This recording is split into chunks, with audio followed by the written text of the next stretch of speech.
Lift every voice and sing till earth and heaven ring with the harmonies of liberty. Let our rejoicing rise high as the listening skies. Our ancestors are to be honored as the roots of a tree are watered. The greatness and health of the tree depends on the depth and health of its roots.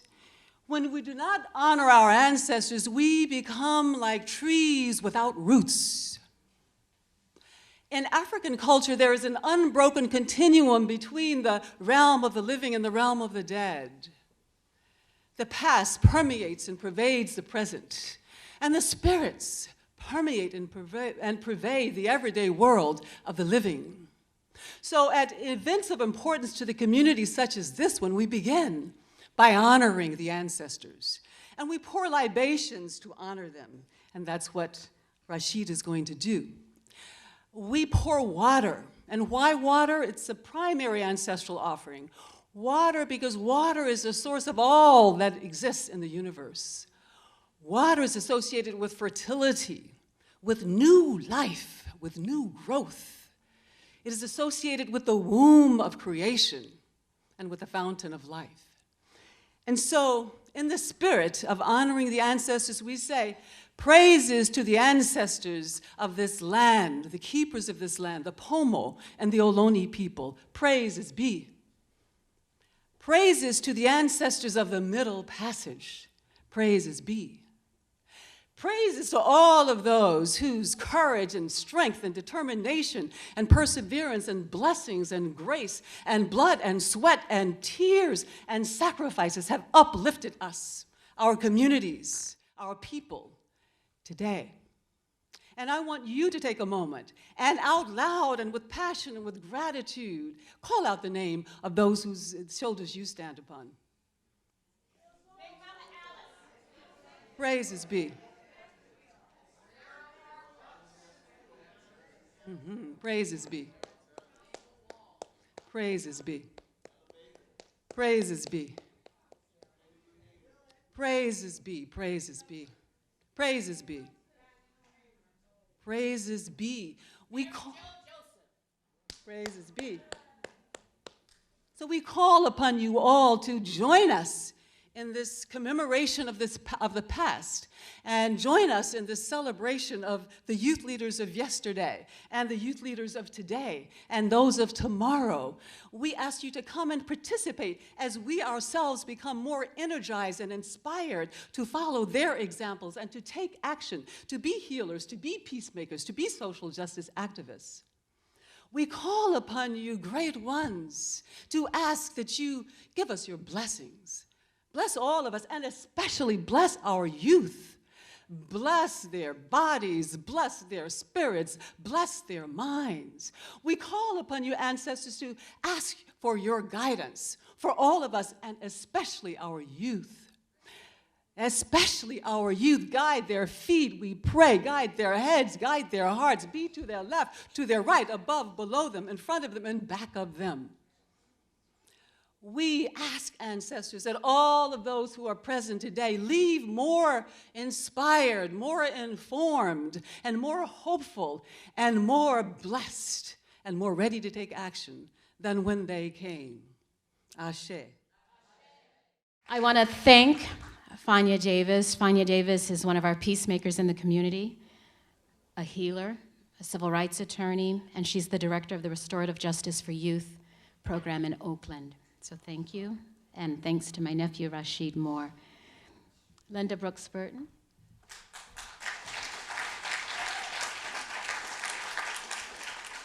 Good afternoon, everyone, and welcome to the Corrett Auditorium of the San Francisco Public Library. I am Linda Brooks Burton, and I am a member of the African American Interest Committee here at the library, who, along with Awele Makeba, the Friends and Foundation of San Francisco Public Library, helped to make this social justice program possible. It is our hope that you will be profoundly moved and inspired by what you hear and see today.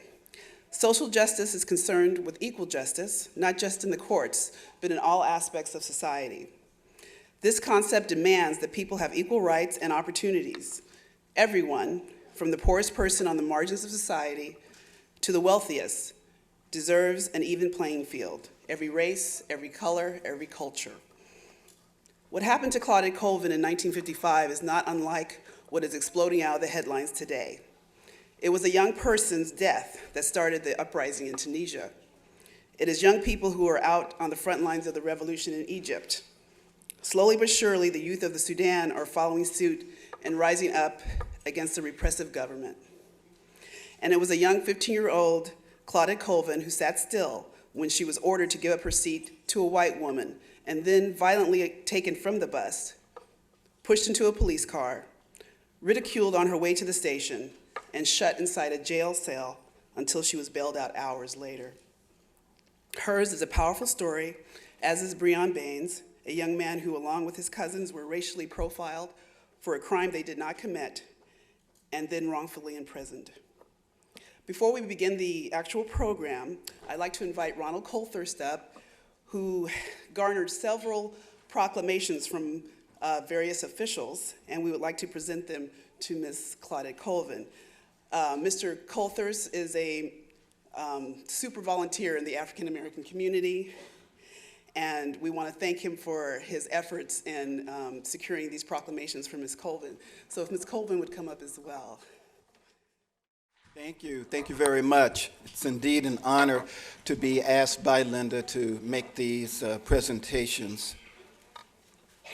The elected officials represented here are trailblazers themselves. Many of them have been the first in their community to hold office. For example, Ed Lee, the first Chinese American to be elected or to be appointed mayor in San Francisco, is represented in these group of honors. So is our Congresswoman, Nancy Pelosi, the first woman ever to become Speaker of the House in the history of the United States. Tom Amiano, who has been a historic figure and trailblazer coming from the lesbian, gay, bisexual, transgender community. And also our newest elected official, Supervisor Malia Cohen, who, with her election last November at age 32, is the youngest African American ever to be elected to the Board of Supervisors. In the 50 years African Americans have been serving on the Board of Supervisors. She is now San Francisco's highest ranking elected official who is African American, one of 3 women on the 11-member body and the only African American on that 11-member body. Let me read, since we're short on time, the letter from United States Senator Dianne Feinstein, and it reads, "Dear Mrs. Colvin, it is a pleasure for me to join your friends, family, and colleagues in recognizing you for all of the work you have done in the fight for civil rights. Thank you for dedicating your life to the cause of equality. You have given so much to this country. When you refused to give up your bus seat on the 2nd of March 1955, it ignited a spark within Montgomery, Alabama, that helped begin the process of change. The landmark United States Supreme Court case that eventually ended segregation on all buses within this country could not have been achieved without your valiant efforts that began with your testimony against the Montgomery public transportation system. I commend you, Claudette, for your passion, courage, and dedication. Very few people could have demonstrated the level of conviction you showed at the young age of 15. Young people today view you as a role model and as an important figure in the history of the civil rights movement. As a United States Senator representing the people of California, I commend your outstanding service to this country. I wish you good health and happiness in the years to come. Sincerely yours, Dianne Feinstein, United States Senator.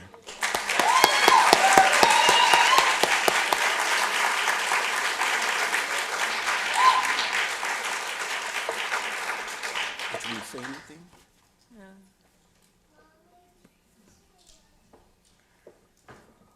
I don't know what to say. I'm so overwhelmed, and it's really feel good to get some recognition from the politicians and top politicians. So I'm glad that I lived to see this day.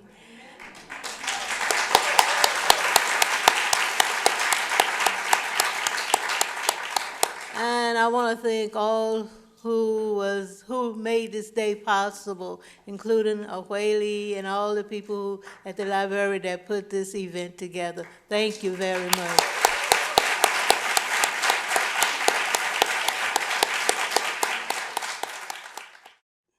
So now I'd like to introduce the driving force behind this program, Awele Makeba, who is an award-winning and internationally known storyteller, recording artist, and educator. She is a truth teller and an artist for social change.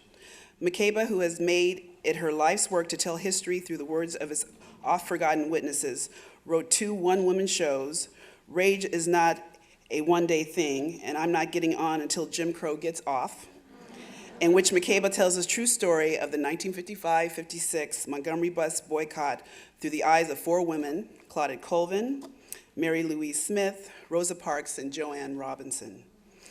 So please help me welcome Awele Makeba.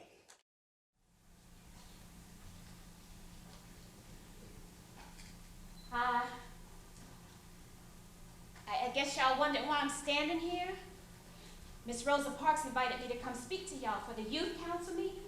She thought you might be interested in hearing my story because, well, I'm angry like some of y'all. See, 2 of my teachers, they've been teaching me a lot about standing up for what's right, and that's all I tried to do. March 2nd, it was a week right after Negro History Week. I like Negro History Week a lot because we're learning about people who are making a difference, and that's what I wanted to do. Make a difference. You see, I got on the bus, and I paid my fare.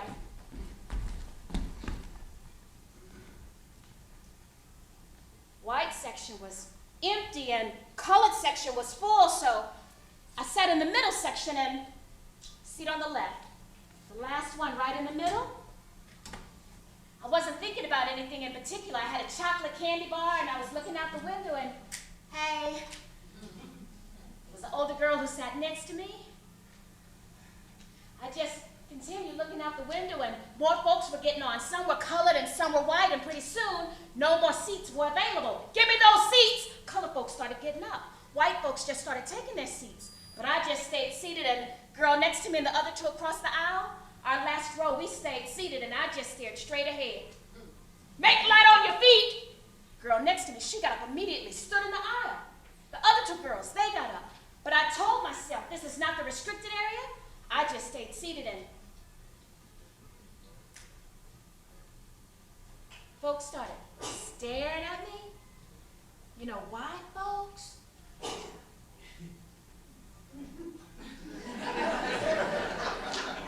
She knows where she belongs.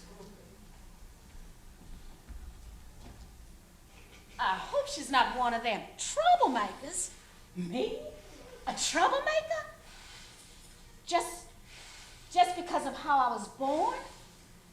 Then it flashed, this story. I was 8 years old. My daddy, he said Roy Rogers was coming to town. My daddy, he got a cowboy hat, cowboy boots. Hee-haw, woo-hoo, going to the rodeo. Huh, Daddy? Yeah, I know Roy Rogers is coming to... Huh, Daddy? We're not going, but... White kids only... That's not fair. Why? They think we're troublemakers? I'm not going to make trouble. I just want to see the...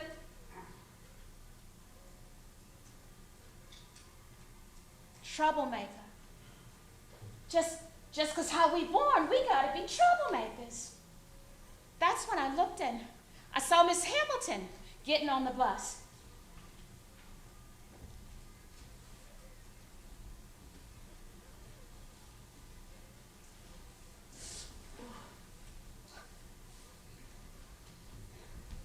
Wait, driver, please let me get back on. Lord, mercy. Whew.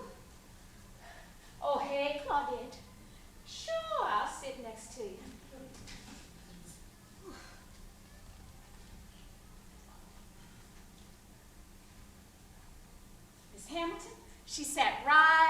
to me. The two of you need to get up so I can drive on. They ain't gonna do nothing but stay black and die. That girl's right. Stay black and die. But wait. I want to stay black and die a natural death. Stay black. Like an old black lady. Stay black and die. We die because we black. Segregation killing black people. Thank God for that fight. You know that big fight, Brown versus the Board of Education, so all us kids can get a good quality education? Some kids, they can't even go to the main library and get a book to read. They send us to the branch library. Got pages missing, they all got things written inside of them.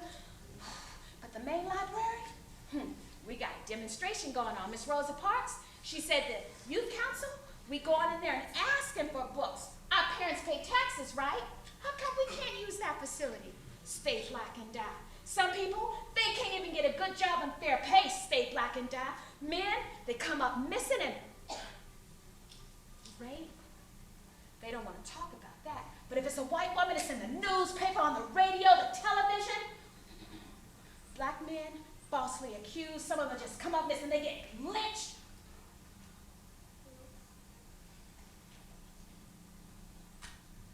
I don't want to die like that. So, I'm going to stay black and die if I could do one thing.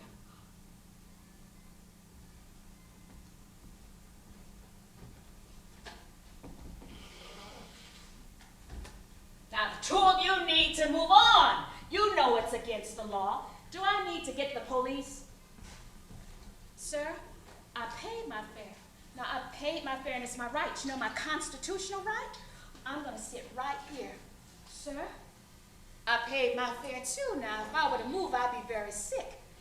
I need to get the police. The driver gets off the bus. 2 police officers come. They're at the back door. Now, I've had trouble with this girl before.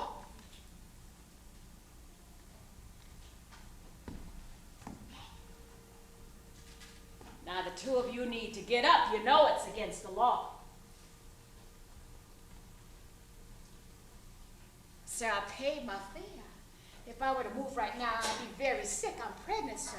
I paid my fare too, and you know it's the law. It's our constitutional right. If there's a man not man enough to get up and give a pregnant lady a seat, I need to throw you in jail. Mr. Harris, he volunteered. He said, you can have my seat. I think he was sensing there was going to be trouble or something. Miss Hamilton, she got up. She took his seat. Now, officer, I didn't know it was the law. That's not what the city ordinance says. Get up, gal! No, sir, I paid my dime. I paid my fare. It's my right, my constitutional right. Now, the city ordinance, it says you only have to get up if there's an empty seat to move to, and there's no empty seat. Ouch! I don't care. Next thing I know, they were dragging me off the bus, dragging me over to the police car. Next thing, I was in the police car. They asked, sir?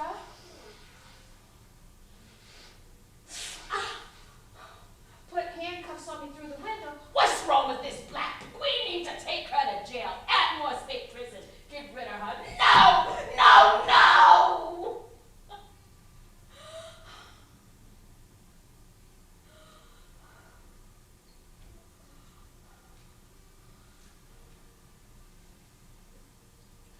Sir?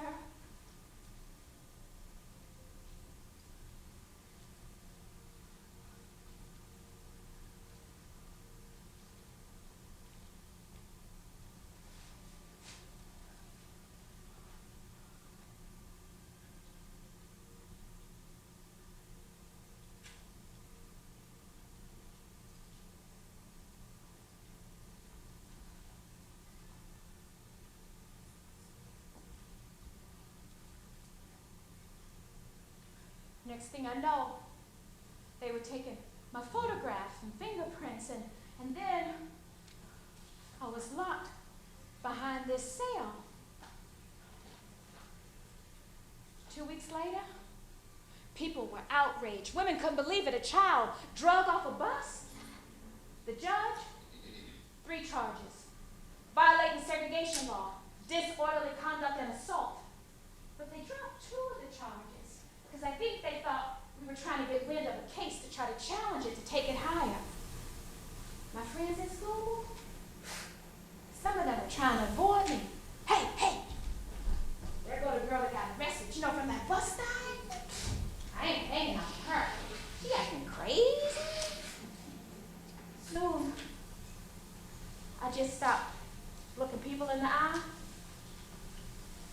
and kept to myself. I felt like an outsider. I didn't want to be humiliated.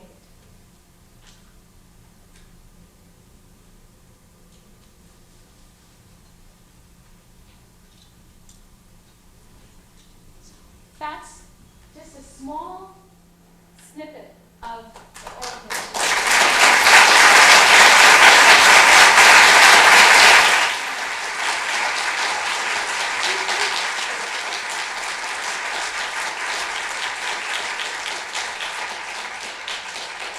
That's the piece that people are finally learning about.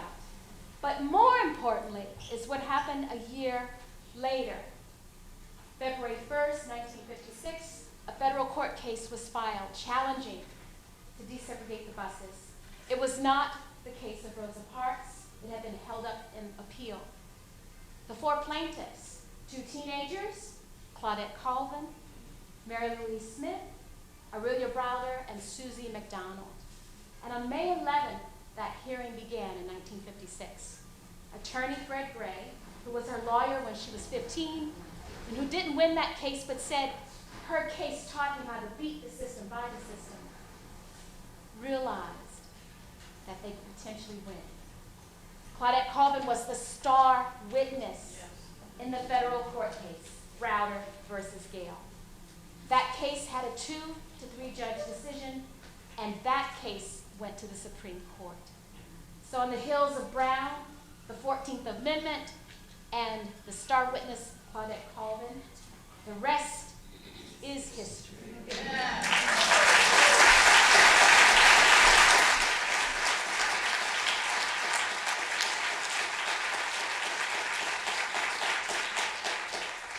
Okay, I would like to bring to the stage our honored guest. I'm going to introduce Mr. Bryonn Bain, and then if you and Mrs. Colvin can make your way. Described by Cornel West as an artist who speaks his truth with a power we desperately need to hear, Bryonn Bain is a Harvard Law graduate, prison activist, spoken word poet, hip-hop artist, Nuyorican Grand Slam poetry champion, actor, author, and educator. His new book, The Ugly Side of Beautiful Rethinking Race and Prisons in America, will be published later this year by Third World Press. The star of the off-Broadway hip-hop theater production, Auction Block to Hip Hop, Bain has lectured and performed at over 100 colleges and correctional facilities in the United States, Africa, Asia, Latin America, and Europe. He has released 2 albums to critical acclaim, has taught at Brooklyn College, New York University, the New School, and Columbia University, and he's now touring Lyrics from Lockdown, and I know one of those national tours is sponsored through the NAACP. Now, I just learned 2 nights ago that he is beginning rehearsals for the remix of The Wiz. Let's welcome Bryonn Bain, Brother Bain.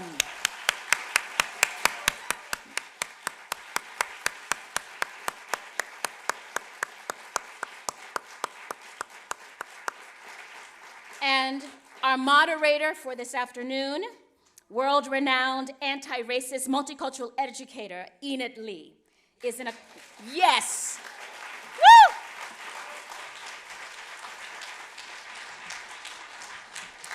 Enid Lee, as many of you in the audience know, is an accomplished frontline teacher. She's a teacher educator, a researcher, writer, consultant, facilitator, and speaker. And she is like a mom, auntie, grandmama, big sister, all up in one for me. She has taught in the Caribbean, Canada, and the US, and has been involved in the professional development of teachers for 2 decades. She consults internationally on anti-racist, inclusionary, and equitable education. She assists urban school districts and individual schools to continuously restructure themselves for equitable outcomes for all students. She has pioneered the Equity-Centered Initiative, Putting Race on the Table, which is designed to help teachers and administrators develop the skills, knowledge, and will to create and maintain equity-centered classrooms. Enid Lee is the virtual scholar for Teaching for Change. She is the co-editor of Beyond Heroes and Holidays, and she is the author of Reality Check, a major report on race and education in Nova Scotia. And may the conversation begin.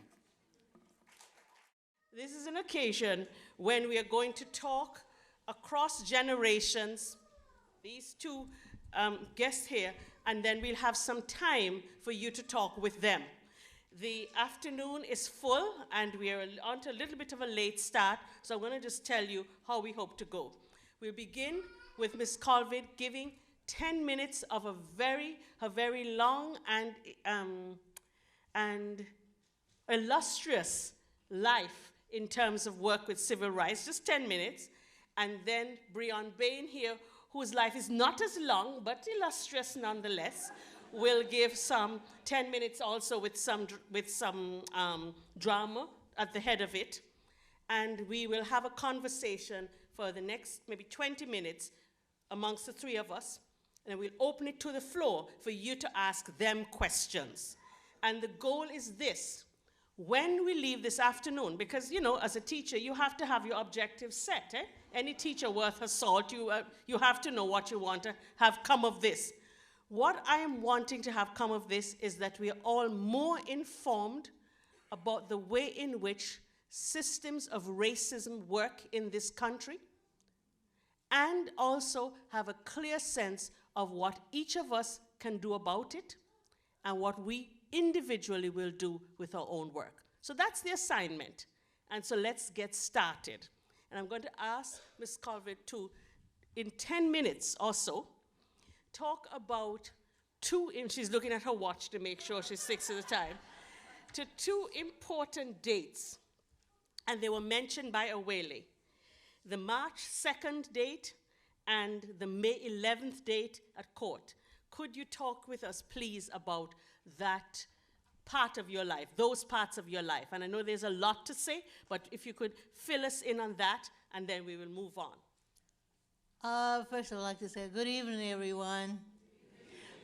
I'm going to try to take you back to March 2nd. But first, I have to begin with when I first understood that the races were separated. I was born in Birmingham, Alabama, but I was moved to live with my biological aunt and uncle. So in the rural of Pine Level, Alabama. Now, remember, in the rural area, there's no signs saying white in color, because it's too difficult to do. But how I learned about it is that general store. In the general store, that's where they sell everything. Everything you want to find in it, the post office, everything, the bus station, everything is in that general store.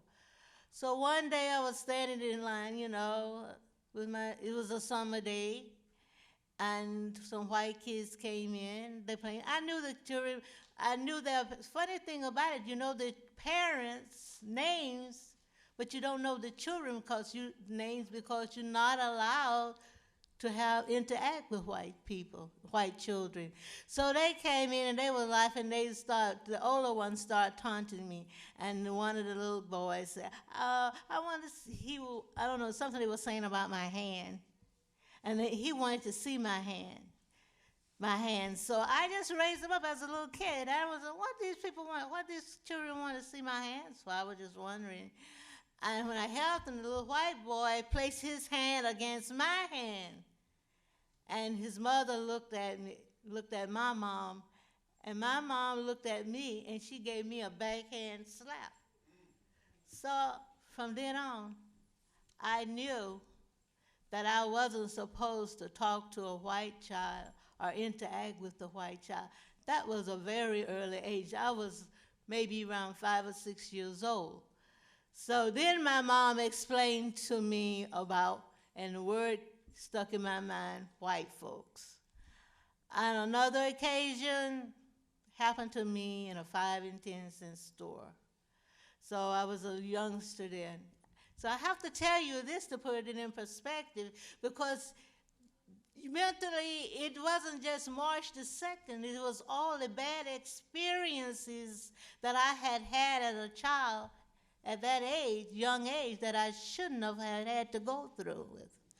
So at this 5 and 10, there was a lunch counter.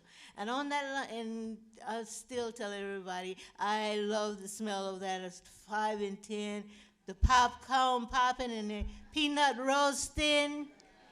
And I looked over there and I saw these little white kids sipping on Coca-Cola and eating. All it was eating was double-decker sandwiches, but I didn't have access to them. And I had sneaked away while my mama was looking somewhere else. I sneaked away over there to see her sit down, so I knew she would come over there and buy me one. Lo and behold, my mama came back and grabbed me by the back of my collar and pulled me. She said, "No, I told you, that's for white folks." So you learn at a very early age. And she said, she tried to smooth it off. She said, "Honey, are you hungry?" And I started crying. I wasn't hungry. I just want something, what I saw over there that those white children had, that I didn't have access to. So those are the little things that stick in your mind as you grow up. And then another thing, you learn about trying on clothes in the department stores. So all of that was going on in my mind at a very young age. And what really set it off, I had two teachers, Ms. Geraldine Nesbitt and Mrs. Josie Lawrence. During February, we did it for the whole month because we figured that we had been cheated out of the history of America. There's only two names in the encyclopedia. That was Booker T. Washington and George Washington Carver. But Mrs. Nesbitt had lectured about the contribution of Frederick Douglass, W.E. Du Bois, and how Jackie Robinson had broke the baseball barrier. So, and then remembering Mary Anderson, the opera singer, wasn't allowed to sing in Constitution Hall. She had to sing in Lincoln Center. So all this discrimination and the local injustices, like everything was separate and unequal. The school was inadequately equipped. We couldn't go, the hospital, they built a X-ray house adjacent to the main hospital now. No white person wasn't gonna be in the same room with the in person, the N word. The white person wasn't gonna be in the next room to them. So I said today that I'm glad, I love my country, and I'm glad that day that I took a stand, I saw through the Supreme Court that the flaws that America had, tried to correct them by removing those horrible signs, white and colored. But we are, I said that when I testified at the trial, I went through how we was treated, Awele dramatized it. So I don't have to go through that. But it's the whole system was separate and unequal. And this, you don't have to go into why it's under states' rights. After President Lincoln had freed us from slavery, then they instituted this law, separate but equal, and the states had sanctioned it.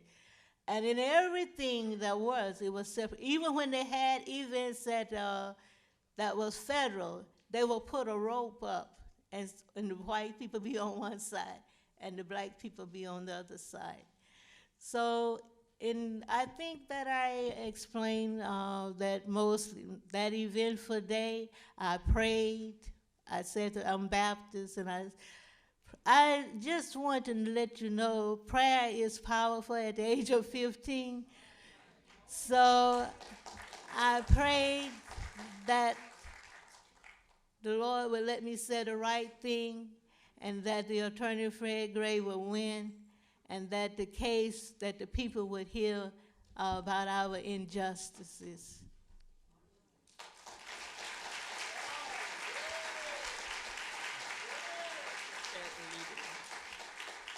Thank you very much for giving us those highlights, and we want to move to a time, a different era in this nation's history, when those signs are no longer present, but their presence is felt.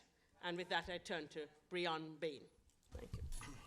So I'm supposed to perform or share a piece right now, but it just seems like I should just, I want to talk to you, you know?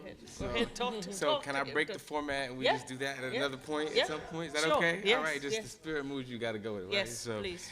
So I'm honored and humbled to be here. I want to acknowledge the presence of my elders, the presence of my ancestors, making it possible for me to be here today. And I'm just so blown away by, you know, the more I hear, the more I read, research, and find out about your story. I'm just, you know, I wasn't doing anything nearly as courageous at 15 years old. You know, but when I look back, and as I've been thinking about it, you know, when I was 15, that was the first year in 1989, 1990, when actually we were invited, my brothers and I were invited to perform in the prisons in upstate New York for the holidays. And it wasn't any big political thing. We wasn't like, you know, free political prisoners. It was nothing like, it was the holidays. We were just gonna go sing some Christmas carols, bang on a table, do some rap songs, whatever we could do to cheer up the brothers who were locked up. That's what we were there for. And we started to do it over and over again.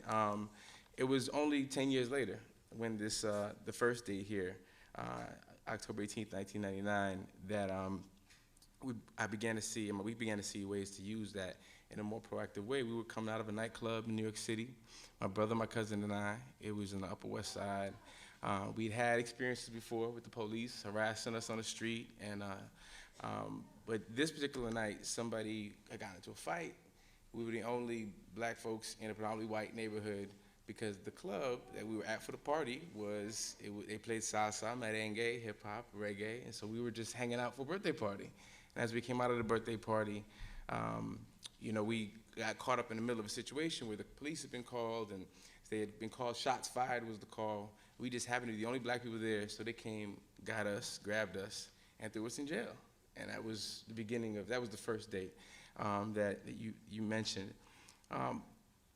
The long story short of it is that I was in my second year of law school at the time, and so I'm reading all this stuff about criminal procedure, criminal law, and I'm like, the constitutional law, the stuff on the books is not the stuff they're doing in the street, you know?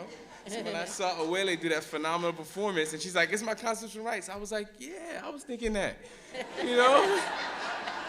Don't I have some kind of rights? You ain't read me no Mirandas or nothing, you know? So, you know, but they just did what they want, and it was the first time somebody had taken my body and physically did something with me outside of my mom's, right? You know, because it's a different category.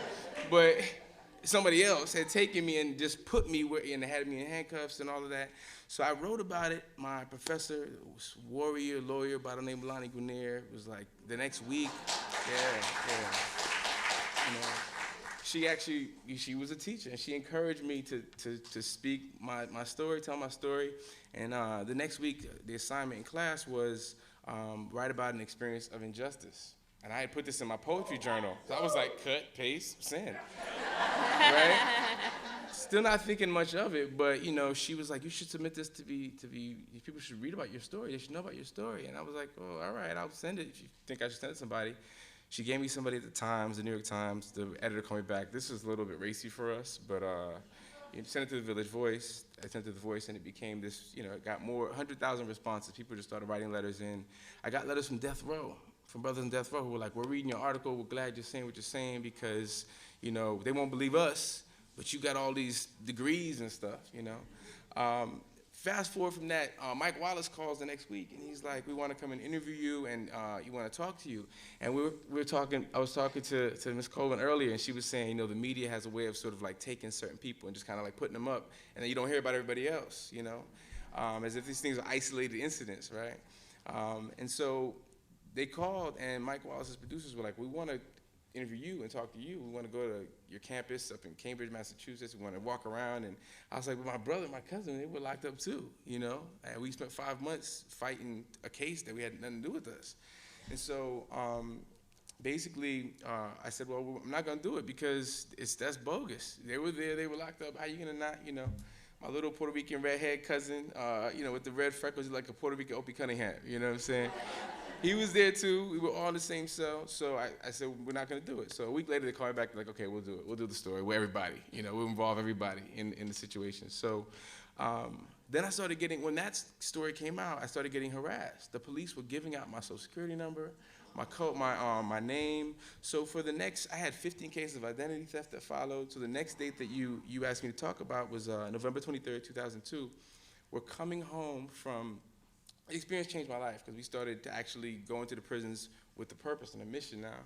And to actually begin, we started touring artists into prisons around the country and getting folks who are incarcerated to talk about their experiences with folks who were in the local communities to start to really, you know, inform the movement by the folks who are most directly affected. So we're coming home from winning an award for grassroots arts and activism, and the cops stop us for the taillight being out in the back of the car. And so when they run my license, they say, well, you're going to jail. You got 3 warrants out for your arrest. And it was 2 misdemeanors and a felony. And it was like Bryonn, Bain, AKA Anwar Bostic. I was like, who the hell is Anwar Bostic? I don't know who this, you know, Kaiser Soze, you know? I don't know who this person is, right, you know? But they had been giving out my information, and so I was thrown in jail again 3 years later for a crime I didn't commit. And this time I was like, oh, hell no, I'm suing everybody. I'm suing the police, the city of New York. The public defender came to me, and this was probably the craziest part of the situation. The public defender who was there to defend, the Constitution says it's supposed to defend your rights. If you can't afford an attorney, one will be appointed to you. She came in to see me with plastic gloves on and a surgical mask. And I had seen her walking around when I was in the cell with all the brothers, and she was just, I thought maybe she had something she wanted us to get it. You know? So I was like, all right, that's cool. That's righteous. I respect that. You hold it down with the mask and the gloves. Double them up, whatever you got to do. Then she got me into the interrogation room, and she says to me, she says, you know, so, you know, you say you have a legal education. I was like, yeah. She's like, well, where'd you go to school? Where'd you go to high school? I was like, went to New York, public school in New York. You know, well, this doesn't add up though. I was like, well, I skipped 2 grades before college. I was 15 when I was my senior year. Where'd you go to college? How'd you pay for college? You went to grad school? How'd you pay for grad school? Where'd you go to law school? How'd you pay for that? I was like, what does that do with my case? But she was asking questions, so I was just going with the flow. Finally, she says to me, she says, you know, it's my professional obligation to inform you, and not only as an attorney, but as a registered nurse specializing in mental illness, you may have a bipolar disorder. Oh my God. She said, there's nothing bad. Sometimes people create alternate realities for themselves as a coping mechanism for dealing with high levels of stress. Oh my. I was like, are you saying I'm crazy? I was like, call Professor Guinea, call Professor West, they'll tell you who I am. She didn't believe anything I said. She said, when you come before the judges, don't bring up that stuff about your education. So that was the second date, and that was a 3-day experience, but it really did change my life, because I figured if I have these degrees, and it was crazy, because after that second cover story came out in the Village Voice, I got all these offers from like Goldman Sachs, Merrill Lynch. Like I would work for anybody, Merrill Lynch and anyone, right? You know what I'm saying? You know, I was like, I don't want to do that work. I want to do work that's meaningful to me. So I ended up working in the prisons in New York State, in Rikers Island, in the largest prison colony in the world, and taking artists and educators into prisons around the country. And that's the second date. And I know that all of that was in so many ways possible because of the work that you did. So I want to thank you and just say that I honor you and respect and love all of the work and everything, all the roads you've paved for me to be able to do everything that I've done to this point. So thank you. You're welcome. So 44 years apart, these 2 stories have happened. 44 years apart, these 2 stories. And clearly, life is not the same as it is 44 years. So I want to ask you, Ms. Colvin, what has changed since your time in light of what's said? And I'm going to ask Bryonn after that, what hasn't changed since his time and how we might move forward? when you listen to this story, 44 years after what you sat down for, stood up for, fought for, what has changed? Well, that's a difficult question. But I have to say, now, depending on what part of the country I come from and where I visited, when I went back to Montgomery, I tell the people, they said, what did we get out of the civil rights movement? Okay, and I want to list one thing. One thing I forgot, the street that I live on, they named it, instead of East Dixie Drive, they named it Claudette Colvin Drive.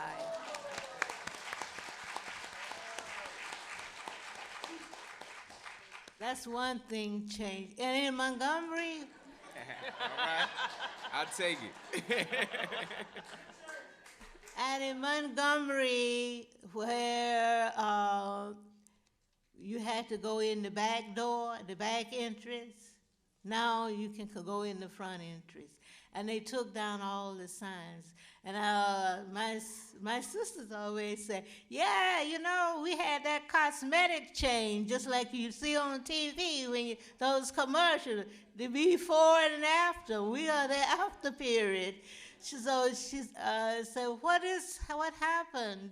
She said, before you couldn't go in the department store and try on hats. And so now you can go in the department store, but now they have malls and they expanded and everything.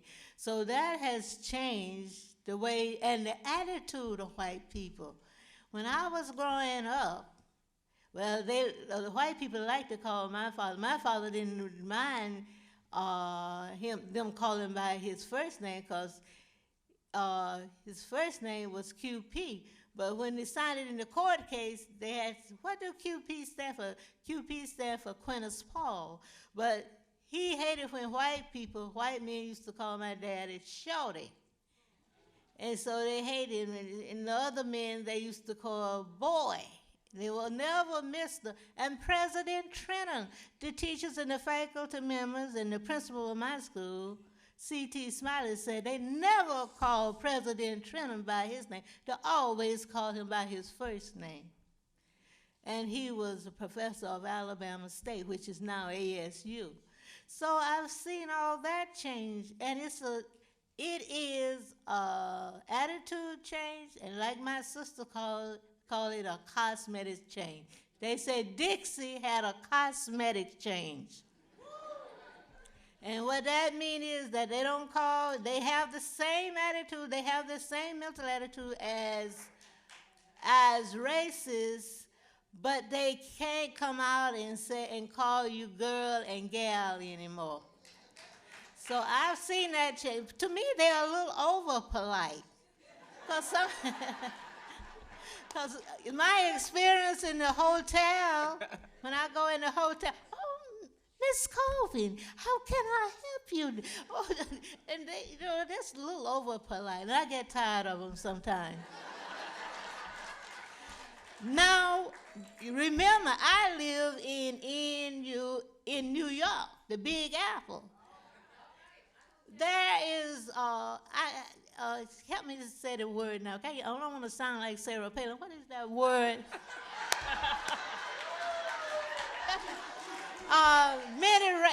What is the word for many races? They're so multicultural, yes. And they couldn't care one less if you white or black. In what value? Let Mayor Bloomberg tell you what is the value. The money is the value.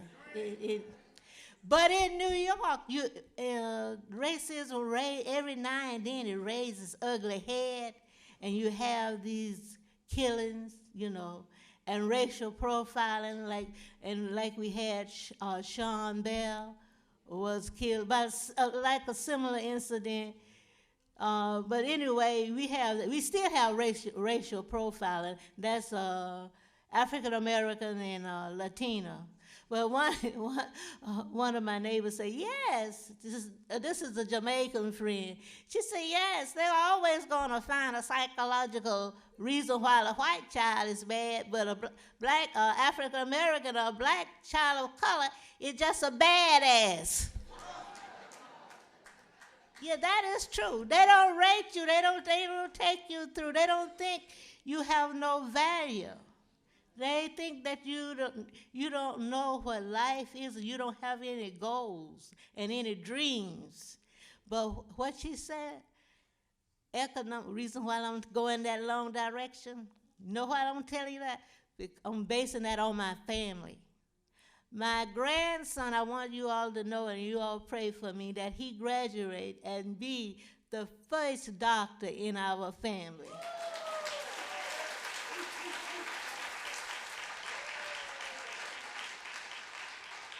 And if all of you are, and I want to think, I don't like to put labels on it, but I want to thank all the liberal white people that helped us back in the 50s to get through this struggle and this social change, and help America to get rid of some of the flaws, one of the flaws. But we, just like my sister said, it's a cosmetic change. We still got to work on it. It's not just a one deal. Okay, all right. So the cosmetic change we have heard about, and I'm going to ask you now, Bryonn, to talk about what you think has happened since the struggles here, and why we are still where we are, with the beyond the cosmetic that we haven't gone to. What has led to this kind of situation that you described in New York City for your experience? So I think racism has evolved and adapted, right? You know, so it's just as the movement grew in strength and folks grew in consciousness, I think the movement, the racism became more institutionally embedded, and they found new ways to actually basically sustain slavery, right? Michelle Alexander says the new Jim Crow. It's really the remix of slavery, right? You know, and between the 1960s and the 1970s, the prison population across the country doubled. Between the 1970s and the 80s, it tripled. In California, they built no new prisons between the mid-60s and the mid-70s, the height of political action and, I mean, Berkeley's heyday and everything, right? You know. Between the mid-70s and mid-80s, they built more prisons in California alone than in the past 100 years in the state of California. You know, so one thing that's happened is that the warehousing of black folks in these facilities, and if you think about what slavery is, right, you think about the parallels, it's not just a metaphor when you say prisons of modern day slavery, right? Slavery, you know, denied black folks the ability to be mobile. You were trapped in one location, right, on a plantation. It broke up our families, right? It subjected us to daily wanton violence, right? Anything could happen to you to make an example of you to somebody else, right? And it exploited us for our free labor, right? All of those things happen in prisons today. And there are, you know, the United States has 5% of the world's population and over 25% of the global prison population. There are more people locked up here than any other country in the world. So I think that's a big part of the equation. When we look at, like, you know, I don't know, I'm not waiting for Superman, but somebody might be. But if you look at the conditions of our schools, right, our schools have been structured or not restructured. They've been left alone to become the perfect feeder. It's prison preparatory. Right? That's what it is. It's prison prep. The public schools are designed to, if you have any warrior spirit, if you have the spirit of a Claudette Colvin, right? You know, they're not trying to work with you. They're not trying to adapt to the multiple kinds of intelligence, the multiple kinds of literacies that we walk into a classroom with. And so we're pushed out. Folks always ask, where are our leaders? Where are our leaders? Where are our leaders? Our leaders, they're at Rikers Island, San Quentin, Sing Sing, you know, some of the greatest minds which have not found a space to actually tap into their genius, you know? So I think that's a big part of what has happened, to not talk about the prison industrial complex as well as the military industrial complex. You know, there's a mural at Rikers Island at the high school. Rikers has 14,000 people. during any given year, 4,000 to 5,000 teenagers, 16 to 19-year-old, are put into this maximum security facility. There's several high schools. The one that I worked at for about 5 years, Island Academy, there's a mural on the wall that has a figure, a man dressed in green, split in two. The front half has a gun. He has like a rifle in his hand and military fatigues, the green fatigues. The back half has the prison inmate uniform. And on top it says, choose your green. Wow, wow. So these are your options. What are the options? These are your options, right? So I think that is what has happened. The military and prison industrial complex, we've seen it continue to rip our families apart. I mean, the women are the fastest growing population to be incarcerated, So you see women in the women's prisons, men in the men's prisons, and the teenagers, they got a baby prison for the babies, And they build in prisons every year based on the 3rd and 4th grade test scores in Black and Latino communities around the country. That's an actual fact, right? I could give you the documentation on it, right? So that, I think, is a big part of what's happening. So when the police are out grabbing us up, they feeling it's a function of capitalism, right? White supremacy and capitalism are, they have had a very long dance together. And so what happens is, and I'll just finish with this, is just that, the police are filling the prisons because prisons operate like hotels. If the beds aren't filled, they don't make as much money, all right? And so their police are the agents of the state, not out there to serve and protect the interests of people of color, working class white folks, working class folks in general. They're to serve and protect those who are the haves and to keep, the have-nots out of their house, right? And so ultimately, I think that's the biggest thing I can put my finger on, because it affects education, it affects access to health care. You don't get mental health treatment, you don't get drug addiction treatment when you're in the prisons. And so that permeates through, I think, every aspect of Black life in this country. So when you were sitting down, challenging, you said you wanted to make a difference. Did you ever think it would come to this? We gained a lot of grounds, but look like this generation is regressing. But I thought, what I feel, I told you, I'm not an expert, but my opinion is this, that I'm judging or going on about judging using my family as a criteria. The parent, it has to begin with the parent, because this big eyes, forget it, you're not gonna get it from sitting that child in front of a TV. And the African American couples are using all that quality time, the leisure time that they should be spending with their children, working 2 jobs for material things, for sneakers and different designer jeans. You have to instill in your children the value of education and tell them the story of Martin Luther King and in New York of Malcolm X. So you have to at sometime, and a lot of Black people go to church, but those ministers in church, I tell them, you can preach. Don't preach about the hereafter, preach about the now. Because we are losing too many young minds. And don't tell me that we don't, in our African American, there's not doctor. Reason why I said my grandson became a doctor. Why is I hope that nothing stopped him, because he's supposed to graduate in April. But he will. But what I'm saying is that the American system, the public school system, is not in the low economic population, is not playing the role that they should play, and not adequately educating these children. And it's not adequately, this class, what I'm talking about, the classroom are too crowded, that's all on TV in New York. And they short of teachers, and they laying off teachers, and I think the youth deserve better. So that's what I think. I think that's We got to start not when they get a teenager, but at pre-K. I was say something. Okay.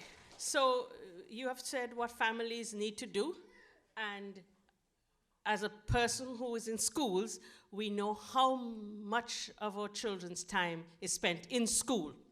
We are often the surrogate parents for the length of time. So we have a particular responsibility in schools to get some of this truth out. And I just want to throw this out for Black History Month, which is February. We need to ask ourselves what information is being shared that's worthwhile, that would help young African Americans and others to understand the nature of the society that we live in. Many, many useless activities are engaged in Black History Month. I'm just sorry to have to say it. So I'm throwing this. It's still early. It's only the 6th, so we have a chance to review. But I want to be very clear.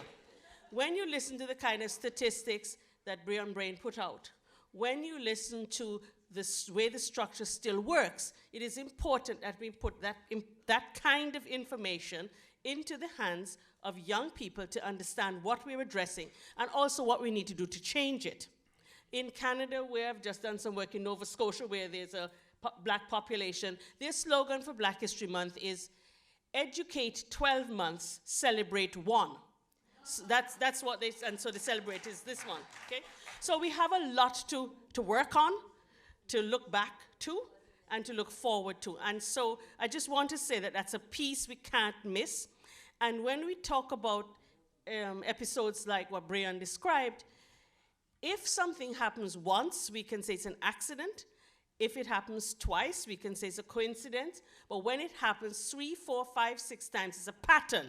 And we need to ask, how do we address this pattern of injustice and racism? I'm going to ask you to talk about what differences your work has made as an artist in this field, because we want to give a sense that things can be different, you know?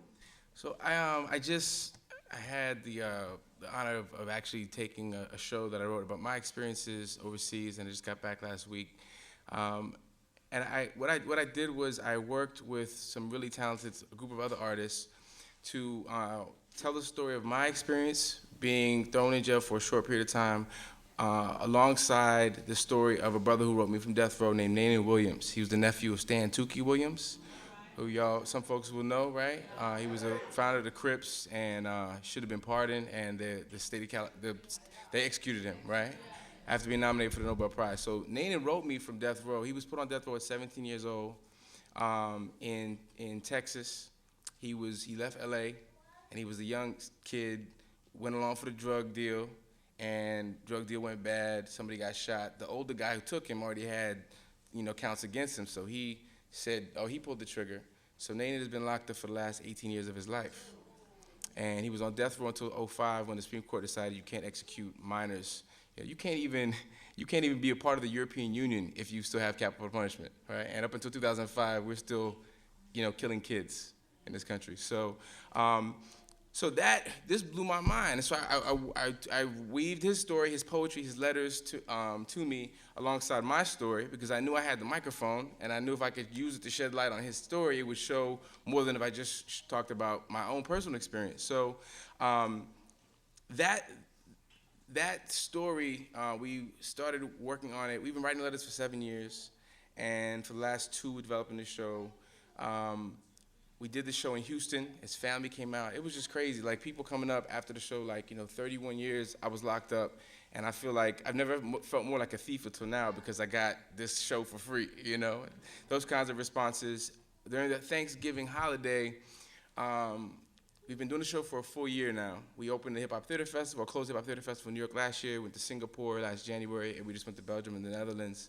And in November, a federal court judge announced that Enid Williams should be released from prison. So he's still, give it up. So he's currently still in prison because the state has an appeal, but the judge said basically it's going to get remanded to the same judge that said the evidence was bogus, that basically the Houston Police Department has botched all the evidence in the case, and they couldn't find this, that, and the third. They've executed more people in Harris County than many states in America. So, but we've been, so the judge says by next year this time, they fully expect that he will be home with his family after being locked up for over 18 years, for more than half his life. So to even be a small part of what we see as a big victory on the horizon, that for me has been just a real blessing and an honor to be a part of that. I want to share just one other side of it because I have a friend who is a skinhead, who was a skinhead, right? He was a white guy who used to beat up black people, beat up gay people in Texas. And when he was the same age as Nanan, was involved with a situation that got him in trouble with the law as well. They used to go to a hangout outside of Dallas. He's from Mesquite, Texas. They used to go and they would like wait on a park bench, send the guy out, and when somebody came out to flirt with the guy, they would just beat him up. That was their weekend fun. They would get high and go gay bashing, right? Beat up black people, beat up gay people. So one time this situation happened where Jason Carney is his name, and he went out with two of his buddies, and they went out and they did this, they jumped this guy. The guy knew martial arts or something. He starts whooping their ass. It would have been a great story if it ended there, right? But what ended up happening was one of his friends, one of the other Confederate Hammerskins, the particular group of the skinheads, pulled out a gun, shot the man, killed him. So the judge immediately said, the guy who pulled the trigger, you get life in jail. The other two guys, since you boys, were high and on drugs and all that, you can either do life with your friend or you can do 1 year in a drug detention treatment facility. So you see the difference already, right? So, I mean, and when he tells the story, we've toured together with Def Poetry Jam Tour and all this other stuff to colleges, and he says, I have white privilege. He says, he said, I learned about white privilege from this experience. Because he was totally changed because they put him in a cell with a gay black man who was HIV positive in the treatment facility, and he watched this man, Patrick, HIV turn to AIDS, and he watched him die. And it just changed his life, watching this man pass away. He came out, left the movement, married a woman from Thailand, had a bunch of brown babies. He had to quit his job at the porn store because having daughters wasn't really going to make that work anymore for him. And he started doing poetry, and I'll never forget, I heard him in 1999, the same year that my situation happened, in Chicago at the National Poetry Slam. He said, my daughter is part Thai, part Laotian, part redneck, part hick. She will not be racist. She will not be practiced at turning her head. She will walk down the street and greet people in multicultural phrases like, sabadi kwa, y'all. And so he uses the story to say something that people often don't hear when I say it. That there is such thing as white privilege, as much as there is male privilege, as much as there is class privilege, and those who are in solidarity with any sense of freedom and justice, have to find a way to deconstruct their privilege, right? If we want to actually make the world a better place for our children and their children.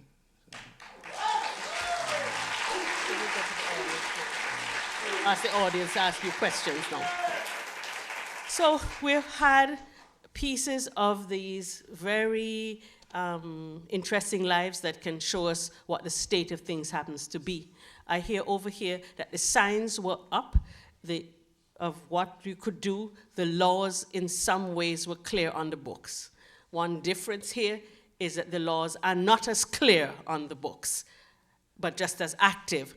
And here, people were struggling. They knew they had to fight. They knew they had to stand up. But we're still in a certain amount of denial about this. Those of you who have read Michelle Alexander's book, Jim Crow, the new Jim Crow, Mass Incarceration in a Colorblind Society, says that this needs to be a national conversation. And part of the national conversation, I hope, is here. That's why we're going to turn it over to you to engage in some conversation with our guests here. If this room was filled with young people today, especially teenagers, boys and girls, some of them who may have been incarcerated, what advice would you give to them? First thing I would say, believe in yourself. And if you don't believe in yourself and have some kind of faith base and try to work hard and listen to your teachers and take advantage of all the resources that you have, learning resources. Today is Super Bowl Sunday. What can our black men in NFL do to help us as some great people? Because that's the only way I get to see a positive role model is by watching sports and being a cheerleader. But I just think that we have a lot of culture that we can really bring together, but we're not doing it. Great question. I just, you know, in 1968, right, when we saw the black fist in the air, that didn't happen just in a vacuum, right? That happened in the context of a broader movement, right? So I think, you know, we have to remember that. We have to remember that because the building of that movement, like a movement for progressive action, for revolutionary action, like, you know, if we're gonna talk about revolution and real fundamental systemic change in the society, right, we have to really understand that that's about building consciousness, building awareness, and being committed to the grimy, roll-up-your-sleeves work of that isn't always gonna, you know, be on Super Bowl Sunday on the big screen, right? It won't always capture that, but it's you know, if you want to push for revolution now and start handing out guns, you might shoot me, right? You know what I'm saying? Because we don't have an understanding of exactly what needs to happen and how it needs to happen. So I think the piece on education is critical, right? We have to really push for an education that we're just not receiving, you know, for the most part. There are communities, there are pockets of it happening, but I think that consciousness, that awareness will produce, you know, the next generation of folks who are in entertainment and the arts and all these different arenas that are high profile,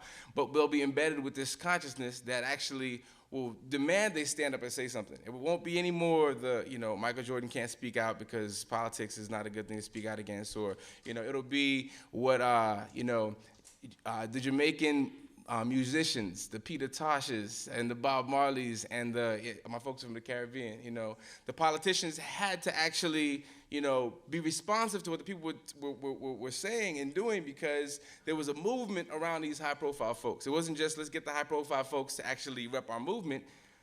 They have to come out of the movement, right? And so the movement has to be present in all of our communities and all of our schools and all of our prisons even for that to happen, right? It's otherwise, you know, we end up with this, you know, the tail wagging the dog, right? We have these folks who we've artificially created to be our saviors, and we need to be our own saviors. So. Okay.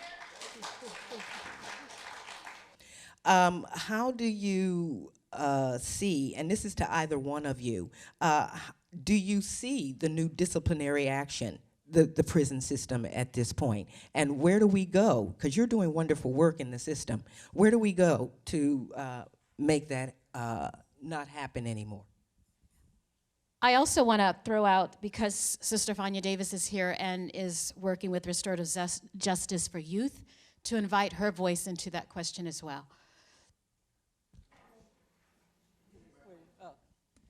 Well, what we're doing in Oakland is to try and break the school-to-prison pipeline by coming up with alternatives to incarceration. And in this case, restorative alternatives. Instead of, say, if a young person has a fight and hurts someone, instead of just sending that young person off to be incarcerated immediately, what we do is we put him or her and supporters, family members, in a circle with the person who was harmed, along with their family members, and a facilitator. And that young person has the opportunity to sit face-to-face across from the person that was harmed and hear that person say, "You have devastated me. This is how. Here are the human consequences of his or her action." And then the circle all together will come up with an action for the young person to repair the harm. Say, for example, this is just an example. Say if it's a case of a young person who has burned down a building, someone's home or a business. Instead of sending that youth off to be incarcerated, that youth could be, by the circle, sentenced to serve 200 hours being the personal assistant for a burn patient in Alta Bates Burn Ward. And that is the kind of thing that will really transform lives. Mm-hmm. And So in Oakland, what we're trying to do is to engage in these restorative practices, have a healing justice instead of a punitive justice. With the punitive justice, we just add more harm to the harm, and the harm metastasizes. It just gets, greater and greater. So what we're trying to do is have a justice that heals the harm, and so that we can begin to transform not only youth's lives, but transform the systems, because the systems need to be healing systems. And as Obama says, we need to start uttering healing words. President Obama said that at the Tucson Memorial. We have to start uttering healing words to one another instead of wounding words. And what we're trying to do is create systems, school systems and juvenile justice systems that heal instead of juvenile justice systems and school systems that continue to wound our youth. Could I just say something about the systems of discipline in schools, so that before it even gets to the place where prison is at issue, is that those systems definitely need changing. A question that parents need to ask when they have been told that their child has been involved in some misbehavior is to ask, what was happening? What were the conditions? What were the circumstances? What were the antecedents that led to this behavior? Because if we don't fix those, we will feed the systems you talk about. Right. It is amazing how many young people can be turned back from negative behavior if the situation is appropriately addressed in schools, looking at the circumstances that give rise to boredom and bad conduct. And so I don't encourage parents, teachers to ask, what conditions am I creating and nurturing in this room that contribute to the conduct that leads people to be there? Just want to say that, because we could stop it earlier here.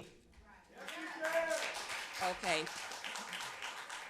I would like to thank the panel for being here today. My name is Edna Coleman.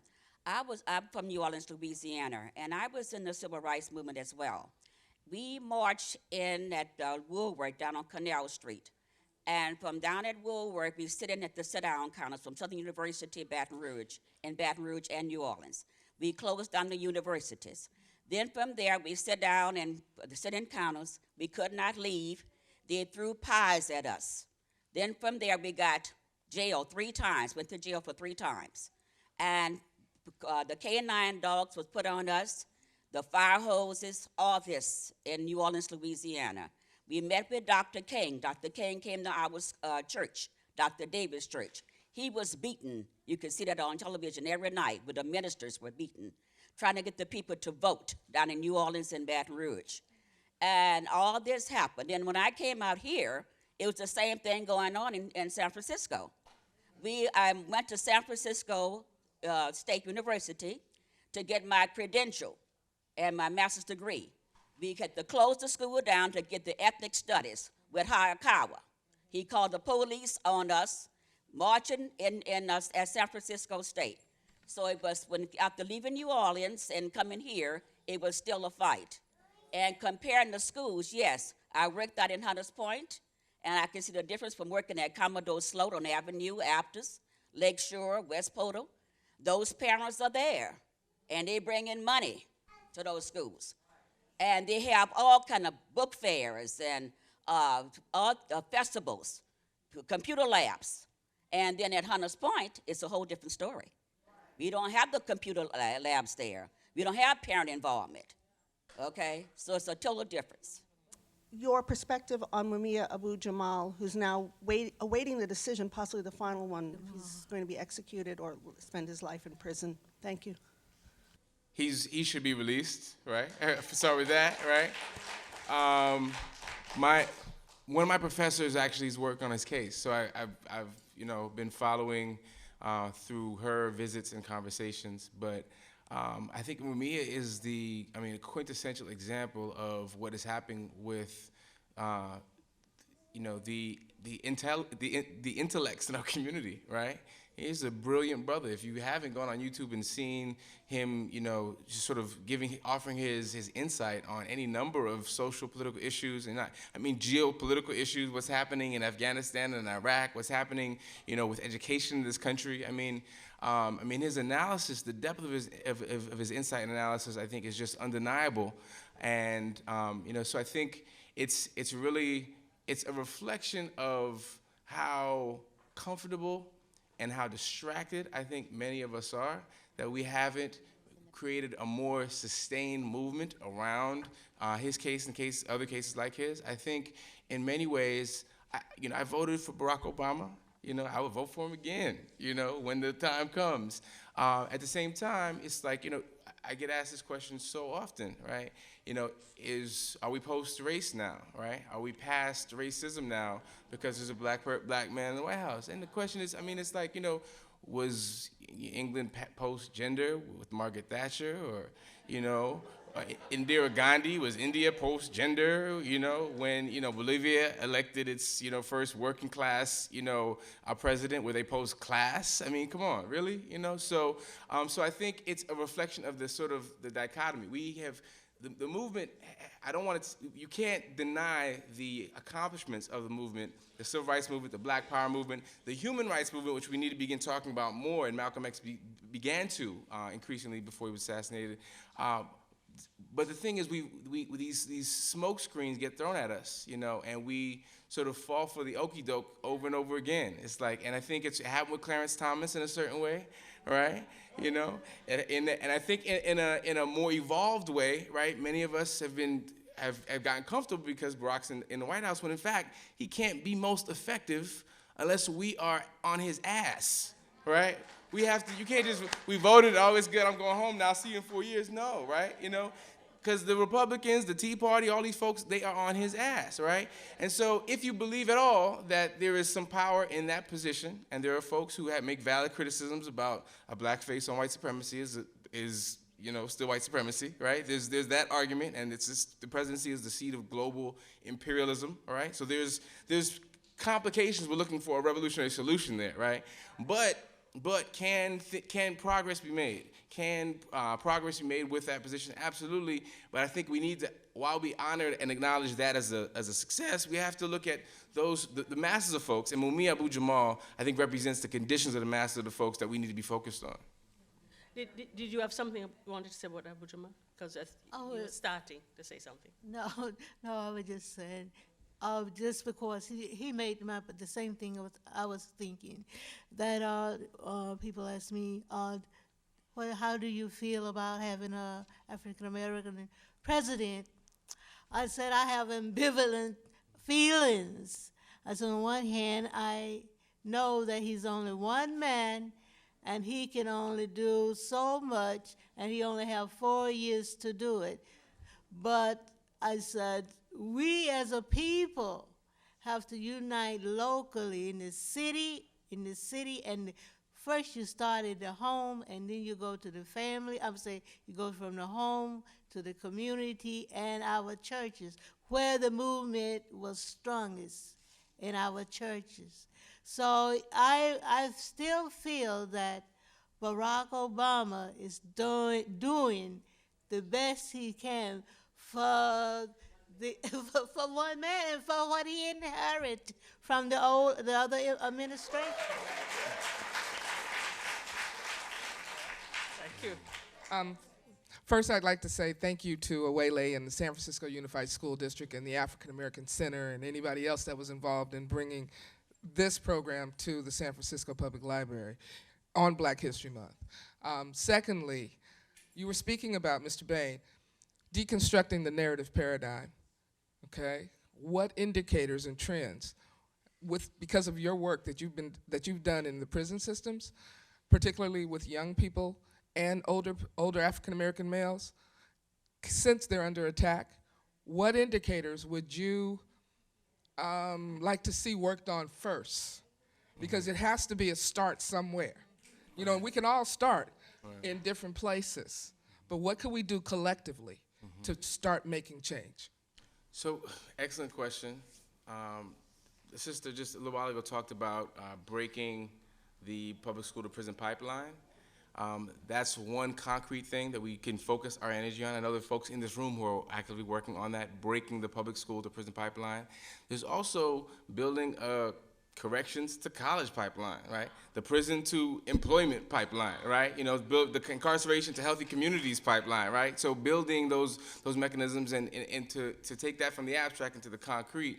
I spent the last year, once a month, I was working with a reentry group in Boston.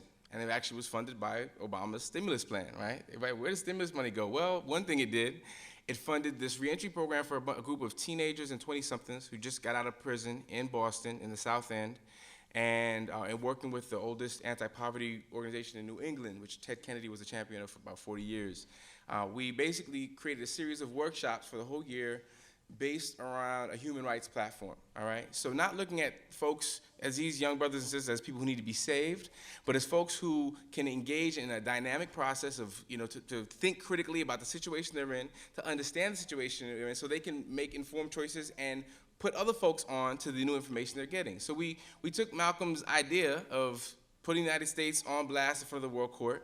We got the UN Convention of the Rights of the Child. We deconstructed some of its basic elements.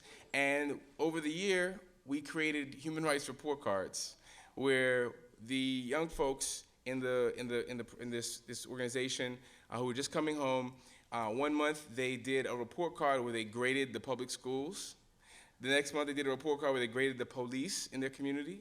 The next month they did a report card where they graded the healthcare services in their community. And all of these things there's an international convention that says young people have basic human rights, not civil rights, not citizenship rights, but human rights that need to be protected around the world. Every country that's part of the UN Assembly signed this except United States and Somalia, right? So we've begun to gather this information. I have a little bit more literature here if you want to talk afterwards and some examples of that work. But that's one thing to do. Like, let's look at what are the fundamental violations of our rights that are happening in your community, from community to community, and begin to think about how we can actually elevate this to a level of an international claim, right? And it may seem a ways down the road, but if we're actually working in solidarity from city to city, community to community, to actually gather this information, and while we're fixing the problem at the same time, I think that's one plausible direction for us to go in. Yeah. Thank you. Hello, thank you for coming, Colvin, Mrs. Colvin, and Mr. Byron. My name is LaVon Jones. I'm a native San Franciscan. I have actually two questions. One is I had the experience of staying in Atlanta, Georgia for several years. And one of the things that I saw is their prosperity and how they actually, you know, really took care of business. Is there any way to kind of model that system or progress that was made in Atlanta and kind of import it into the black communities that we see here today that is struggling economically? I think that, you know, that would be something to take a look at. And also, how or what would you suggest to shed light on the lynching that still continues in the South in counties like Forsyth? I don't know where different cities, like I'm from New York, and different cities have different demographics. And so in Atlanta, I speak about Atlanta because that's where my son lived, in Atlanta, Georgia. So I say in Atlanta, you have the African Americans who go away and they come back. They are educated and they are more goal oriented. So they are more goal oriented, and therefore, if you are more goal oriented, you teach your children to reach for the sky and to study hard. And most people from Atlanta are a little more conservative. Do you have something you would like to add to that about the economic situation?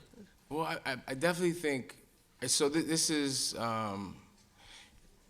you know, the old saying, you know, it's not rocket science, right? Some of this stuff is like, it's like almost harder than rocket science because it involves people, and like we don't always act in a logical, scientific way. So, I mean, Elaine Brown, I heard say a little while ago, she was like, yeah, I live in Atlanta. She's like, and we always talk about how great Atlanta's doing, but we don't own nothing in Atlanta.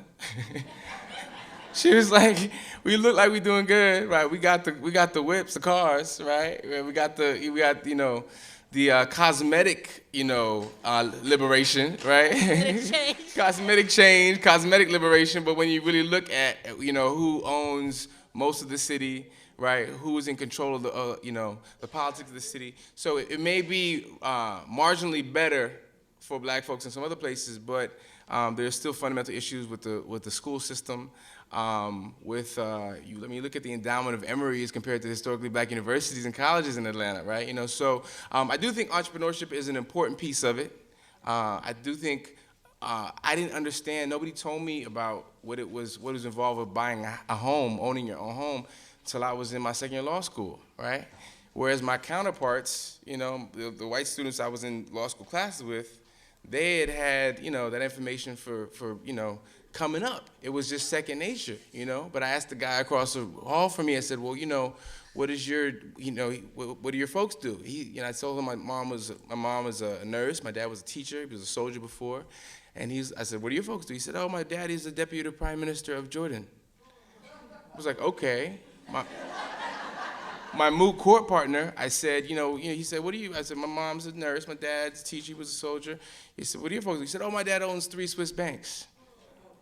I was like, all right, well, my dad got rejected from a bank loan in Brooklyn. We can talk about banking, right? So I think even before entrepreneurship, it's financial literacy. And I think we need to educate ourselves about what these resources are. And I think, and financial literacy, and it's really wealth literacy, right? Understanding that there are different kinds of wealth beyond just the monetary wealth, but you need to understand the monetary wealth, the spiritual wealth, the emotional wealth, the social capital that we have, and understand how to cultivate those things and how to actually invest them properly. Those are important skills. At the same time, I don't think that black capitalism is the solution to the problems of black folks who've been the victims underneath capitalism's boot since we got here. So it's a complicated thing. Making sure that that kind of information becomes available. That could be the subject of what we deal with in Black History Month. How the wealth is developed, who develops it, who owns what, how one gets to own it, how one, we could do that. It could be touchy, but it could be useful. So I'm just saying that we could use our occasions for teaching about things that could make a difference. And I just say, raise questions. And sometimes raise hell when you raise the questions. Go ahead. I wanted to know if there's an African American district attorney that is working in Texas to review some of the cases that were, tried, and some of the evidence was not valid, and he's looking through investigating those cases to find out if they should be released because of the false information that was acquired. So I know the attorney who's been sort of the lead on the team that I've been in communication with around Enid's case is a guy by the name of Morris Moon, and he would be the person I could ask to find out the answer to if there's actually a DA who's working on that. But I know that there've been so many cases in the Houston Chronicle over the last couple of years that have been exposed, especially with DNA testing. It's just like becoming, it's almost like every other week, I find out about somebody else who's been locked up for some extended period of time. So there does need to be somebody who's looking into it from that angle. Off the top of the head, I don't know, but I could definitely get that information. So, yeah. Okay. How can we make it not just Black History Day, not just Black History Month, but every day be Black History and honor that? Thank you. And how do we really teach our children or our students, when I started learning it, really not what the media portrays, not what the fanciness portrays, but really what happened, because I did get a chance to get to experience Eyes on the Prize, and I thought that was just the tip of the iceberg. That's what I want to ask the panel. Thank you.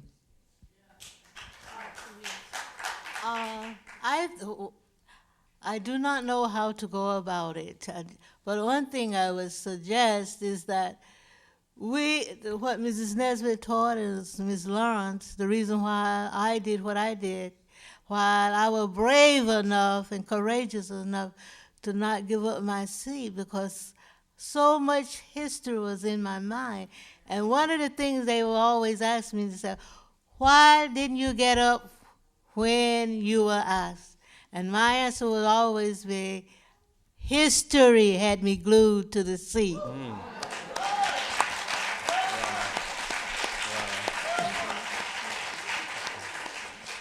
I think that what is left out of American history, America shouldn't be I don't know, is that the correct adjective to use? Shouldn't be ashamed to say that we enslaved these people and we mistreated these people, not people, but a whole race of people.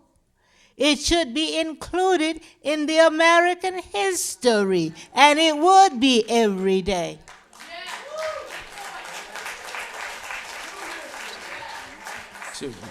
Really quickly, a poet I went to school with named Saul Williams has a great line. He says, stealing us was the smartest thing you ever did. Too bad you don't teach the truth to your kids.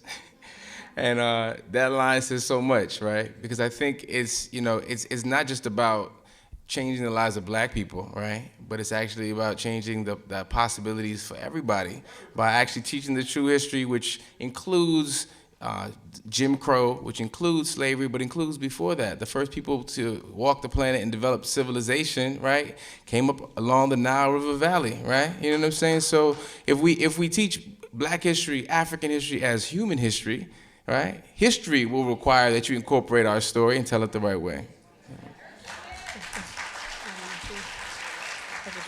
Just to say that in terms of how teaching history can make a difference to these test scores that we're also obsessed with, I had a piece of news from Macomb, Mississippi, where the book Putting the Movement Back into Civil Rights Teaching, are any of you familiar with that book? Yeah. Right? The superintendent there has agreed, and your piece is in it, Claudette. Your piece is in it, Awele, about Ms. Colvin. The superintendent has agreed that that be used district-wide. Wow. And just this week I was hearing that the rigor and the relevance of that material actually got students engaged and got the scores up. So while the scores being up is not the only thing, I do want to say that there is a real value in making curriculum relevant, truthful, and rigorous. And one of the ways of doing that would be to embed all of this stuff into all subjects all year for all the students. So. If I can just share that on Friday, Ms. Colvin spent the whole day at Alameda County Juvenile Hall, and I think we saw 8 different units of young men and women, 14 to 18 in medium security, and they were riveted to their seat. And when we were looking like we were running out of time, asking, don't worry about the time, keep telling your story, sister. And they shared poetry. One young woman suggested that they stand and share how they're trying to transform their lives and listening to her story and her transformation. And it was a very powerful day. So this is for one of my heroes, Claudette Colvin, and a local hero of mine, because we have freedom fighters right here in our midst. We don't always celebrate them. Francisca Sanchez, yes. Right? Who is seriously about her business with, getting the shackles off of these schools that we're dealing with. So I want to do this to honor both of them, and to thank you for being here. Give yourselves a big round of applause just for being here today.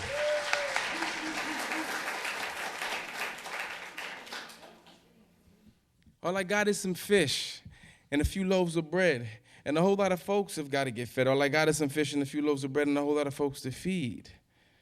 But if 7 seas were made in under 7 days, if the first man was forgiven when he misbehaved, if a twig was taken from a tree by a dove to a boat that was built before a flood, if a rainbow was erected to send out the sign that the world would get wet with the fire next time, if someone was told to sacrifice his own son, then told to hold up just before he was done, then the fish and the bread that I just said is all that I got, it's all that I need for me to get fed and for me to feed a whole lot of folks in need. Because they set me on fire. But when they look back, I was chilling with my brothers Shadrach and Meshach. I threw down with an angel all through the night and got him to bless me, but I wanted to fight, and then I had to fight like 10 older brothers. For Jock and my triple fat goose of many colors, and because I had this dream they hated about them bowing to me. So they sold me out to a band of bandits who later on landed near where the water when they was commanded to stop, drop before blowing its top up into this ship I was in when I got this fish that I found while fishing around. Underwater where the daughter of the Pharaoh once found the child who was chosen to force the Pharaoh, the freest folks from a foreign land, or prepare for plagues all across the land, prepare every woman, prepare every man, prepare every child. All you got is that rod in your hand. All you got is that rod and a God he don't know. How the hell you gonna get Pharaoh to let us all go? All I got is some fish and a few loaves of bread, and a whole lot of folks have got to get fed. All I got is some fish and a few loaves of bread and a whole lot of folks to feed. But I believe I can part the sea now and then put it back together again. I believe I can kill any giant dead if I believe in my heart. And bust him upside him head with that stone that is thrown from the sling I would cling before we were crowned, back when we were kings, back when we were able to see prophecy. Says, oh, well, let's go save your son, just jump in the sea, when a holy woman was no hoe, because she conceived immaculately. And a good baby daddy was something even God could be, when we could heal the sick and we could make the blind see. Miracles wasn't profit motivated like the medical industry. We believed in believing. So I believe in belief. And I believe faith can come in the night like a thief and knock out each of uncertainty's teeth and take away all of your disbelief, because the faith that forced Pharaoh to end slavery is a faith I believe says it's time my people was free. And the faith that lived through leprosy is a faith that will live through HIV. A faith that got us the presidency, because a faith that can make a mountain get out of bed is a faith I believe is able to spread a few little fish and a few loaves of bread to feed all the folks who got to get fed. I believe I can make wine out of tap water. And I believe I can tap tango, break dancing, and walk on water. And I believe the children are the future. We should teach them well and let them lead the way and show them all the beauty they possess inside and give to them a sense of pride. And I believe I can fly. I believe I can soar. See me running through that open door, and believe it or not, I'm walking on in. Never thought I could be so free, but I believe in flying away on a wing and a prayer. Who could it be? Who could it be? Believe it or not, it's just me. And believe it or not, I'm just we. And believe it or not,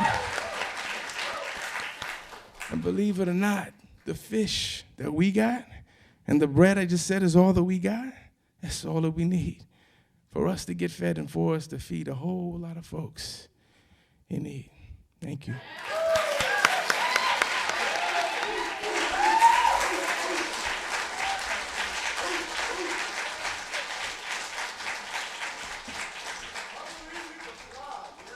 So, let me ask the audience to thank our two guests on stage. I think you would want to give them the fullest here this afternoon.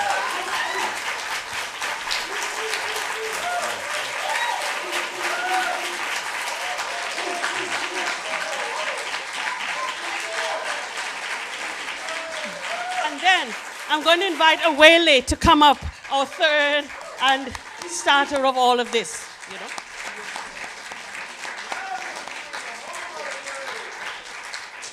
And thank you for your questions today and your participation. Very welcome. So before we go, I have one announcement and a thank you, and then we're going to acknowledge the sponsorship for today's program. So I want to give a big thank you to Linda Brooks Burton. Yeah!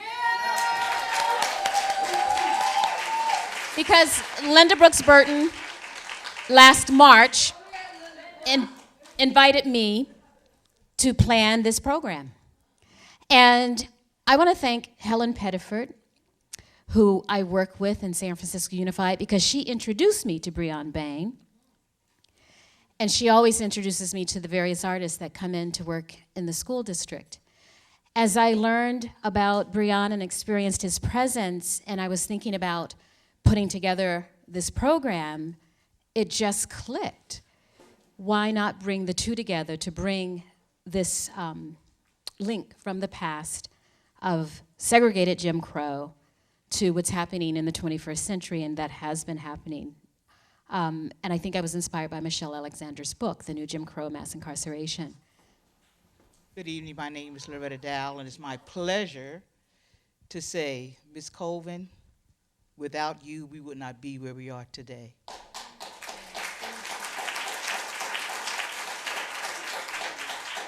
Thank you for sharing your story. and keep telling your story, because we need to know, and our children need to know, and our children's children need to know your story. Thank you. And we want to thank our sponsors today. We have the San Francisco Unified School District. We have Marcus Bookstores, who will be selling Ms. Colvin's book written about her called Twice Toward Justice by Philip House. We have sponsorship from the Museum of the African Diaspora and the Friends of the San Francisco Public Library. I serve as part of the African American Interest Committee that helped put this program together, and I want to thank all of you for coming, and I want to thank SGTV for taping the program today. We want to thank the Program and Exhibitions Department here at San Francisco Public Library, the Reproduction Department, and we're having a reception in L58, and we want to thank the caterer, Red Door Catering, for providing some delicious food for us to nibble on this afternoon. So will you please join us and say thank you again to Ms. Colvin, and also to Byron Bain for telling his story. Keep telling your story, Brother Byron. And please go to our website and see other programs that we're going to be having, but thank you for coming so that we can say thank you to Ms. Colvin for being a living history maker. So join us in L58 for reception. Thank you. Lift every voice and sing till earth and heaven rings. Ring with the heart.